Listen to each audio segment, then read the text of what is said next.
أهلا بكم متابعينا الكرام لهذا الموعد الإخباري الجديد. كتستمعوا له مباشرة على أثير إذاعتكم كاب راديو من طنجة.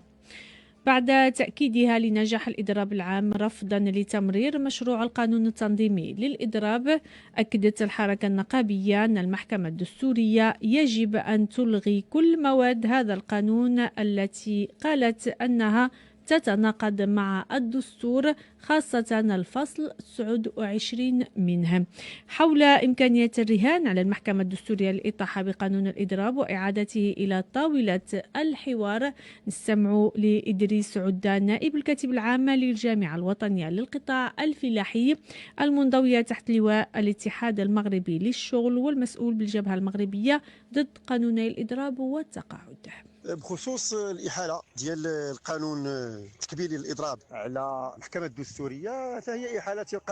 تلقائية لأنه طبقا للمادة 85 أو الفصل 85 من الدستور لا يمكن إصدار القوانين التنظيمية إلا بعد تصريح المحكمة الدستورية بمطابقة هذه القوانين للدستور، وبالتالي غتبقى الرقابة ديال المحكمة الدستورية مسألة ملزمة ولا تحتاج تحريك هذه الدعوة من أي طرف كان. في اعتقادنا في الجامعه الوطنيه للقطاع الفلاحي ولا في الجبهه على ان اي قراءه غير منصفه، فقط تكون غير منصفه لهذا النص التكبيري للاضراب، تكتشف على انه لا دستوري، بحيث انه تسقط عنه صفه الضامن لهذا الحق هذا. ومع العلم على ان الدستور كينص صريح العباره على ان حق الاضراب حق مضمون، وهذا النص التشريعي التنظيمي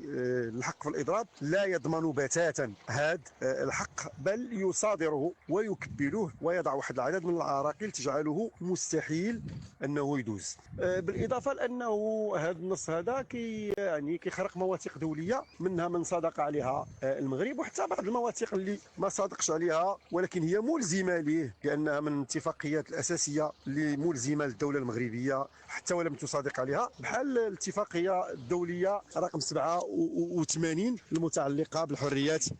النقابيه وبالحق في التنظيم النقابي، واللي كتكفل الحق في الاحتجاج والتنظيم النقابي. دونك بهذا المعنى اذا كانت قراءه حديثه وقراءه ديمقراطيه وقراءه حقوقيه وقراءه دستوريه، قد يكون هذا ليس لهذا القانون حظ في ان ينال تصريح ديال المحكمه الدستوريه بدستوريته. الا اننا مع ذلك كنبقاو جد متحفظين بالنظر للسياق السياسي اللي كيدوز فيه هذا النص هذا، واللي كيشهد هجوم عام على الحريات العامه وهجوم عام على الحقوق الشغليه وعلى حقوق العمال، ويعني اصرار ديال الباترونه والدوله على تمرير. اذا كاينه ضغوطات سياسيه قويه اللي غادي تواجهها اكيد المحكمه الدستوريه، نتمنى انها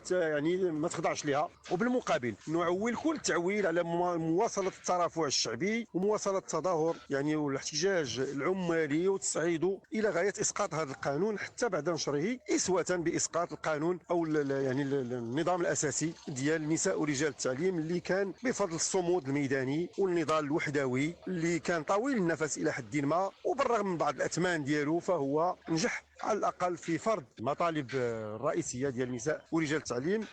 وهذا ما سنسعى اليه كجامعه وطنيه للقطاع الفلاحي، وكذلك من داخل الجبهه المغربيه للتصدي لقانوني الاضراب والتقاعد.